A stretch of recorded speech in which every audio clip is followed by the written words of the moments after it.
तर भावांनो पीकेएल वापस येत आहे, म्हणजे प्रो कबड्डी लीग आपल्याला पुन्हा एकदा पाहायला मिळणार आहे आणि पीकेएलचं 12वा सीझन असणार आहे। पण भावांनो त्याआधी हा लिजेंड प्लेयर अनसोड कस काय गेला, जो प्लेयर प्रत्येक वर्षी परफॉर्मन्स एक नंबर देतो तोच प्लेयर यावेळेस अनसोड कसा गेला आणि त्या प्लेयरला त्याच्या बेस्ट प्राइस वर सहित कोणत्या टीमने उचललं का नाही, या प्रत्येक प्रश्नाचं उत्तर मी तुम्हाला या व्हिडिओच्या माध्यमातून देणार आहे। जर आपल्या व्हिडिओवर नवीन असाल तर व्हिडिओला लाईक करा आणि आपल्या चॅनलवर जर नवीन असाल तर सबस्क्राइब करायचे मात्र जायचं नाही, कारण मी रोहन गंडले आणि तुम्ही पाहतात रोहन गंडले 2.0। तो भावना तुम्ही एक विचार केला की पीकेएल सीझन 12 मध्ये आपल्याला प्रदीप नरवाल लिजेंड प्लेयर, जो प्लेयर पहिल्या 5 मॅच मध्ये आपल्या टीमला चॅम्पियन बनवतो, तोच प्लेयर यावेळेस कसा काय अनसोड जातो। खरंच भावना तुम्ही एक विचार केला की आयपीएलचं ऑक्शन चालू आहे आणि आयपीएलच्या ऑक्शन दरम्यान आपल्याला एमएस धोनी, विराट कोहली आणि रोहित शर्मा सर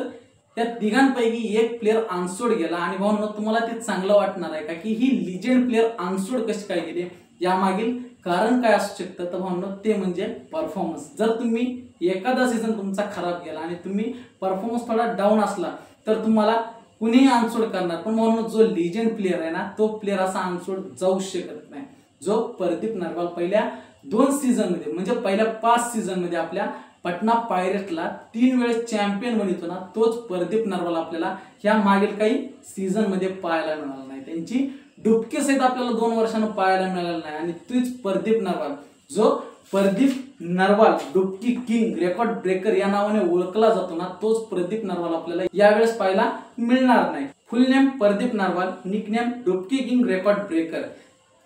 16 फेब्रुवारी 1997 ला सोनीपत हरियाणामध्ये जन्मलेला हा प्रदीप नरवाल, ज्याची आवड, ज्याची फॅशन आपल्याला पाहायला मिळाली ती म्हणजे कबड्डी, आणि तोच प्लेयर यावर्षी अनसोड गेला। प्रदीप नरवाल पहिल्या सीझन मध्ये फक्त 6 मॅच खेळले आणि 6 मॅच मध्ये त्यांनी फक्त 9 पॉइंट कमी होते म्हणून, तरी पण त्यांनी 5 सीझन मध्ये एकाच टीमला 3 वेळेस चॅम्पियन बनवलं आणि ती फक्त एकच प्लेयर करू शकतो आणि ती म्हणजे प्रदीप नरवाल, जो प्लेयर यावेळेस अनसोड गेलेला आहे। भावनो तुम्ही पाहिलं असेल की पीकेएल मध्ये सर्वात हायेस्ट स्कोरर म्हणजे फक्त प्रदीप नरवाललाच पाहिलं जातं, कारण जो डुबकी किंग आहे ना तो डुबकी किंग, त्याच डुबकी किंगना एका सीझन मध्ये, या 11 सीझन मध्ये जो पहिल्या सीझन मध्ये 9 पॉइंट कमी होता ना, तोच प्लेयर आपल्याला पुढल्या 11 सीझन मध्ये 1800 पॉइंट करून पूर्ण सीझन मध्ये, या 11 सीझन मध्ये जे कोणी करून दाखवलं नाही ना तेच या प्लेयरनं करून दाखवलं आणि हीच प्लेयर आपल्याला यावेळेस